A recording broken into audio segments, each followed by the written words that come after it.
पहले मैंने सोचा कि बेस्ट इंडियन मूवीज पे वीडियो बनाते हैं, पर उसमें मजा नहीं आ रहा था। तो इसलिए इस वीडियो में मैं 2025 में आई सभी इंडियन मूवीज में से सबसे बुरी, बेकार, घटिया, एकदम वाहियात वाली फिल्में बताऊंगा। और हाँ, मैंने फिल्मों को रैंकिंग नहीं दी है यहाँ, मतलब हो सकता है नंबर 1 पे जो फिल्म है वो कम खराब हो एंड नंबर 5 पे जो फिल्म है वो ज्यादा खराब हो। तो कोई रैंकिंग नहीं दी है मैंने इन फिल्मों को, बस एक रैंडम लिस्ट है ये। तो सबसे पहले बात करते हैं उस फिल्म की जिससे 2025 शुरू हुआ था, शंकर की गेम चेंजर। मैं डायरेक्टर साहब से एक बात पूछना चाहता हूँ कि क्या दिक्कत है यार, मसला क्या है? नहीं मतलब जब हम छोटे थे तो थिएटर में लोगों को दिखाए रोबोट, अपरिचित, आई जैसी फिल्में, और अब जब हम थिएटर में देखने जितने बड़े हुए तो बना रहे हो इंडियन 2 और गेम चेंजर। वैसे इसमें लीड रोल प्ले किया है रामचरण ने। एक तो पता नहीं RRR के बाद कौन सा श्राप लगा इन दोनों को, दोनों ने ही एक एक फ्लॉप दे डाली। खैर, इस पिक्चर में राम MBBS कर रहा था, पर उसकी गर्लफ्रेंड को तो IAS ही चाहिए था, तो वो IAS बनने चल दिया, पर 6 नंबर कम आने की वजह से IPS बन गया। लेकिन गर्लफ्रेंड को तो स्पेसिफिकली दहेज में IAS ही चाहिए था, तो वो उसे छोड़ के चली गई। देन ये दोबारा एग्जाम दे के IAS बना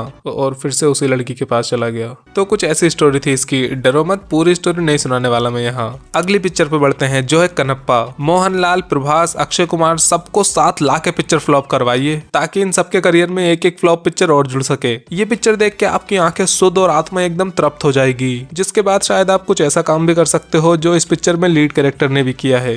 इस काम की बात कर रहा हूँ मैं। कनप्पा देखने के बाद अपनी आंखों को दान करना ही सबसे बेस्ट ऑप्शन बचता है। इस पिक्चर को बनाने में 200 करोड़ लगे थे एंड इसने बॉक्स ऑफिस पे कमाए 46 करोड़। इसके प्रोड्यूसर्स कर्जे में डूब गए भाई साहब। किसानों से ज्यादा कर्जा तो अब कनप्पा के प्रोड्यूसर्स पे होगा। खैर, तीसरी जो पिक्चर है वो भी अपनी साउथ की तरफ से ही है, जिसका नाम है ठग लाइफ, और इसने सच में अपनी ही ऑडियंस को ठग लिया। शायद कमल सर का मन इंडियन 2 के बाद भरा नहीं था, इसलिए एक और फ्लॉप फेंक के मारी हमारे मुंह पे। कनप्पा के प्रोड्यूसर्स को अगर कर्जे में कोई टक्कर दे सकते हैं तो वो है ठग लाइफ के प्रोड्यूसर्स। भाई साहब, करीब 300 करोड़ के बजट पे सिर्फ 97 करोड़ कमाए पिक्चर ने। लेकिन एक पिक्चर ऐसी भी है जिसको गालियां तो बहुत पड़ी, पर वो फिर भी सुपर हिट हो गई। एक दीवाने की दीवानियत नाम है पिक्चर का, और बनाने में इसको बस 25 करोड़ लगे थे, पर बॉक्स ऑफिस पे इसने 112 करोड़ कमा लिए। प्रोड्यूसर्स में खुशी की लहर दौड़ गई भाई साहब, बच गए कर्जे में डूबने से वो। लेकिन हम लोग टॉर्चर से नहीं बच पाए, क्योंकि इस पिक्चर में एक पॉलिटिशियन यानी कि नेता एक एक्ट्रेस यानी कि अभिनेता के प्यार में पड़ जाता है। सॉरी, एक्ट्रेस का मतलब अभिनेत्री होता है। तो इन दोनों के प्यार में क्या क्या पछड़े होते हैं वही दिखाया गया है यहाँ। और हाँ, इस पिक्चर में इनके जख्म शर्ट के ऊपर से पट्टी करके भी ठीक हो जाते हैं।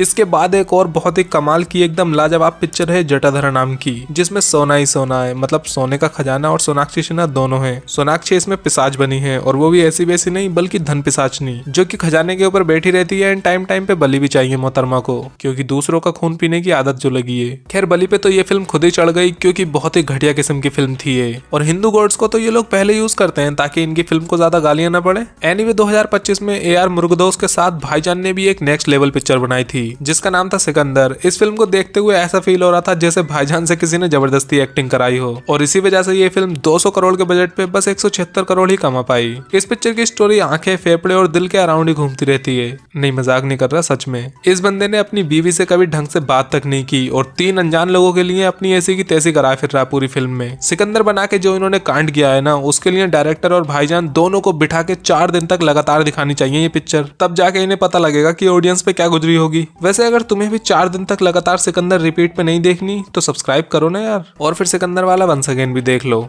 इसके बाद एक बहुत ही खतरनाक मूवी जिसे देख के अवेंजर्स भी रो दें, केसरी वीर, जिसमें एक राजपूत वॉरियर तुगलक एम्पायर के खिलाफ लड़ता है। वो सब तो ठीक है, लेकिन इसमें जो सुनील शेट्टी का कैरेक्टर है भाई साहब, उसे देख के तो थोर का भी मुंह निकल जाए। भाई, बंदा लिटरली स्टॉर्म ब्रेकर से लड़ रहा है। बस इस पिक्चर के बारे में मैं आपको इससे ज्यादा नहीं बताऊंगा, क्योंकि मुझे खुद नहीं पता, पिक्चर नहीं देखी ना अभी तक। वैसे इसी फिल्म के साथ एक और पिक्चर दी ताज स्टोरी को भी रखा जा सकता है, वो भी काफी बेकार सी फिल्म थी। आफ्टर दैट मोनी रॉय नागिन बन बन के थक गई, तो इस बार वो चुड़ैल बनी है। दी भूतनी नाम की पिक्चर में एक ऐसी चुड़ैल जिसका नाम मोहब्बत है, जो कि एक लड़के के प्यार में पड़ जाती है, पर तभी एंट्री होती है भूत उतारने वाले बाबा संजू बाबा की, जो पता है भूत का सामना किस चीज से करते हैं? तलवारों और बंदूकों से। भाई, कुछ भी चल रहा है पिक्चर में, जो मन पड़ रहा है वो दिखा रहे हैं यार। लेकिन हाँ, इसे देख के इतना तो पता चल ही जाता है कि इनके माइंड में ये पिक्चर बनाने का आइडिया कहाँ से आया, जिसका सीधा जवाब है स्त्री 2 के कलेक्शन को देख के। अब लास्ट की 3 फिल्में बची हैं, पर उनसे पहले मैं थोड़े ऑनरेबल मेंशंस करना चाहूंगा, जिनमें है बैड डेस रवि कुमार। इस पिक्चर को मैंने यहाँ नहीं रखा क्योंकि इसे देखते हुए ऐसा लगता है जैसे इसे जानबूझ के बुरा बनाया गया हो, जिस वजह से ये एक बुरी फिल्म की बजाय एक पैरोडी फिल्म ज्यादा फील होती है, तो मैंने इसे यहाँ नहीं रखा। दूसरी है सैयारा, जो इस लिस्ट में ऑलमोस्ट आ ही गई थी, बट फिर भी ये एक डिसेंट फिल्म है। हाँ, इसको खराब इसकी छपरी ऑडियंस ने बना दिया, पर ये एक ठीक ठाक सी फिल्म थी। तीसरी है वॉर 2। यस, ये भी इस लिस्ट में नहीं आ पाई,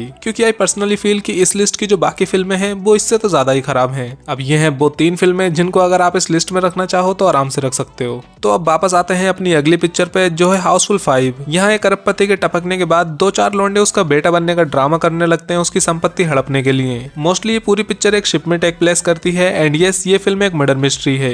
डेथ ऑन द नील का नाम कोई भी नहीं लेगा, ठीक है। हाउसफुल 5 दो एंडिंग्स के साथ रिलीज हुई, Housefull 5A and Housefull 5B, जहाँ दोनों के क्लाइमैक्स अलग अलग थे। इन्होंने 2 रिलीज की पर लोग एक भी देखने को तैयार नहीं थे। हाउसफुल एक ऐसी सीरीज है जो हर फिल्म के साथ पहले से ज्यादा खराब होती जा रही है एंड अभी बॉलीवुड में कॉमेडी का सूखा भी पड़ा है, तो मैं सच में चाहता था कि हाउसफुल 5 अच्छी बने, पर ये कचरा बनाया इन्होंने। इसके बाद एक और कॉमेडी पिक्चर जिसका नाम मिलता है सस्ती से, अभी भी नहीं समझे तो मस्ती 4 की बात कर रहा हूँ मैं। मस्ती सीरीज का वो सत्यानाश किया है इन्होंने कि क्या ही बोलूं। मतलब यार इन्हें ऐसा क्यों लगता है कि वल्गैरिटी दिखाना कॉमेडी है। कॉमेडी पिक्चर में वल्गैरिटी दिखाना कॉमेडी नहीं होती, वल्गैरिटी होती है। आई नो कि मस्ती 4 एक एडल्ट कॉमेडी मूवी है, लेकिन एडल्ट कॉमेडी मूवीज भी अच्छी होती है यार। ये तो पता नहीं क्या ही बना दिया इन्होंने। पर शायद अब आगे ये मस्ती 5 नहीं बना पाएंगे क्योंकि मस्ती 4 का बजट था 40 करोड़ और इस पिक्चर ने कमाए बस 15 करोड़। मुंह छुपा के रोए होंगे प्रोड्यूसर्स भी। एनीवे, अब आते हैं इस वीडियो की आखिरी फिल्म पे, जो सिर्फ 2025 की ही नहीं बल्कि इस पूरे डिकेड की, और मैं तो कह रहा हूँ इस पूरी सेंचुरी की सबसे महान फिल्म है। Yes, I am talking about the legendary बागी 4। क्या एक्शन से भाई पिक्चर के, समझ में ही नहीं आता कि हेल्यूसिनेशन टाइगर को हो रहा है या हमें। क्या खून खराबा दिखाया भाई पिक्चर में, ऐसा लगता है साक्षात अजय देवगन ने आके बिमल थूका हो। खैर ये पिक्चर 80 करोड़ के बजट पे 66 करोड़ कमा के फ्लॉप हो गई, तो शायद अब बागी 5 नाम का वायरस हमें देखने ना मिले। और अगर इसके बाद भी बागी 5 बन गई ना तो भाई मेरा हो गया इस दुनिया से बस। वैसे मैंने बागी 4 पे एक डेडिकेटेड रोस्ट वीडियो भी बनाई है, तो वो भी देख लेना सामने क्लिक करके।